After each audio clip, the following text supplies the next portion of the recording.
कामचोर बहू। कांता बहन की दो बहुएं थीं, बड़ी कल्पना और छोटी प्रिया। कल्पना का जैसा नाम वैसा ही काम। सारा दिन कल्पनाओं में रहती, ना कोई काम करती ना कोई धाम।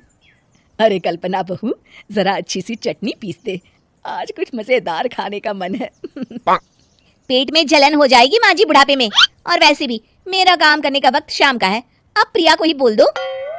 इतना कहकर कल्पना वहां से चली जाती है। कांता कल्पना के ऐसे रवैये से काफी परेशान रहती हैं। मैं बना देती हूँ माँ चटनी, ऐसा बोलकर प्रिया माँ को चटनी बनाकर प्लेट में खाने को देती है कि तभी वहाँ कल्पना आ जाती है। अरे वाह चटनी, जरा चक्कर तो देखूं, बड़े दिन हो गए। अरे नहीं बहू, तू तो रहने ही दे चटनी खाना, पेट में जलन हो जाएगी।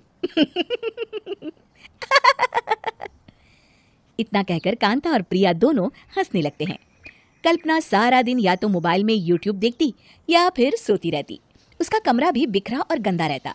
एक दिन कल्पना का पति अशोक उससे कहता है, अरे कल्पना, जानवर भी उस जगह को साफ कर लेता है जहाँ वो बैठता है, तुम तो इंसान हो, कैसे इतने गंदे कमरे में रह लेती हो?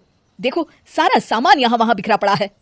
ज्यादा अपनी माँ का बोल ना बोलो। हाँ, कमरा तुम्हारा भी तो है, गंदा लग रहा है तो साफ कर लो। पता नहीं तुम्हारे साथ मैं कैसे जिंदगी बिताऊंगा। इतना कहकर अशोक वहां से चला जाता है। कल्पना बस खाना खाने कमरे से बाहर आती और फिर से कमरे में चली जाती। इससे कांता बहन काफी परेशान रहती। एक दिन प्रिया कांता से कहती है, माँ, मैं सारा दिन काम करके थक जाती हूँ, आप कल्पना दीदी से कहिए ना कि सुबह और शाम का काम बांट ले, मैं तो अब सिर्फ एक वक्त का ही काम करूंगी। हाँ। अरे तू वो भी ना करना, एक बहू तो कामचोर थी ही, दूसरी भी आ गई काम ना करने के बहाने लेकर। तभी वहाँ प्रिया का पति रमेश आ जाता है। माँ, मैं देख रहा हूँ भाभी कोई काम नहीं करती, प्रिया सारा दिन घर और रसोई का काम करती है, अब कुछ करो ना माँ।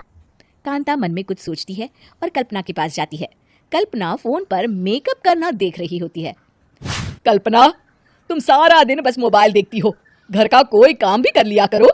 प्रिया सारा दिन काम करके थक जाती है, आज से मैंने फैसला किया है, एक वक्त का काम तुम करोगी, सुबह का खाना तुम बनाओगी और रात का प्रिया।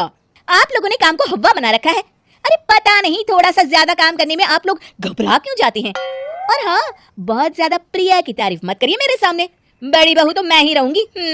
मैं कुछ नहीं जानती, कल सुबह मुझे वक्त से खाना चाहिए, रसोई में आ जाना, वरना कल से तुझे खाना नहीं मिलेगा। अगली सुबह कल्पना रसोई में नहीं आती है। वो देर से सोकर उठती है और बाहर आकर कहती है, अरे भूख लगी है, आज खाने में क्या है? इतनी देर हो गई, आज किसी ने मुझे उठाया भी नहीं, पता नहीं कहाँ है सब। कल्पना को घर में कोई नहीं दिखता। वो रसोई की तरफ जाती है जहाँ बड़ा सा ताला लगा होता है।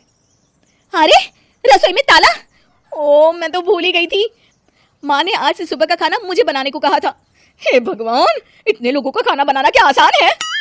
तभी घर के सारे सदस्य बाहर से वापस आते हैं। वाह माँ जी, मजा आ गया छोले भटूरे खाकर। मेरे मुंह में तो अभी भी स्वाद आ रहा है। अरे कल्पना, तेरे भरोसे रहते तो हम तो भूखे ही रह जाते। कल्पना को बहुत गुस्सा आ जाता है। अब बहुत हो गया, आज से मैं अपनी रसोई अलग कर रही हूँ, मैं अपना खाना खुद बना लिया करूंगी। कल्पना अपनी रसोई अलग कर लेती है, पर आए दिन उसका देर से उठना और काम न करने की आदत से वो भूखी ही रह जाती थी। उसी के सामने घर के लोग अच्छे अच्छे पकवान खाते और कामचोर कल्पना को जैसे तैसे ही खाना बनाकर खाना पड़ता। पर एक दिन तो हद ही हो गई। माँ, दीदी आज सुबह से कमरे से बाहर नहीं निकली, हमें जाकर देखना चाहिए। सो रही होगी कामचोर कहीं की, पर तुम कहती हो तो चलो देख लेते हैं उसे। कल्पना कमरे में पेट पकड़कर बैठी होती है। हाय मेरा दर्द, पेट दर्द के मारे मर रही हूँ मैं।